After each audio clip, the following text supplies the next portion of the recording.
দর্শক, আমরা সবাই ইংলিশ লার্নিং এমএস চ্যানেলটিতে এসে গেছি। তো তাহলে এই হোমোনিমসের 29 নম্বর পার্টটি দেখে নিন। তো তার আগে চ্যানেলটিকে অবশ্যই সাবস্ক্রাইব করে দেবেন, একটি লাইক দিয়ে দেবেন। ডেট, ডেট মানে খেজুর, ডেট মানে তারিখ। ডাক, ডাক মানে পাতিহংসী, ডাক মানে ডুব দেওয়া বা ঝুঁকে পড়া। ডেজার্ট, ডেজার্ট মানে মরুভূমি, ডেজার্ট মানে পরিত্যাগ করা। ইভিন, ইভিন মানে সমান, ইভিন মানে বাস্তবিকই। ফেয়ার, ফেয়ার মানে সুন্দর, ফেয়ার মানে মেলা বা হাট। ফার্ম, ফার্ম মানে ব্যবসা প্রতিষ্ঠান, ফার্ম মানে স্থির সংকল্প।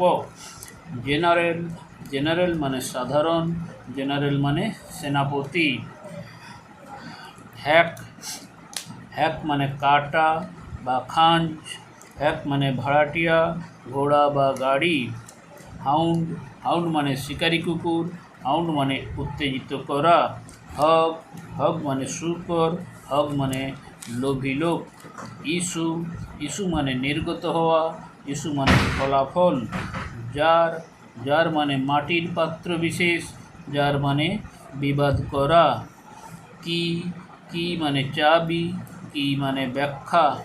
কিড, কিড মানে ছাগলছানা, কিড মানে ধাপ্পা বা ভাঁওতা। তো দর্শকবৃন্দ, ভিডিওটি যদি ভালো লেগে থাকে তাহলে বেশি বেশি করে শেয়ার করে দেবেন।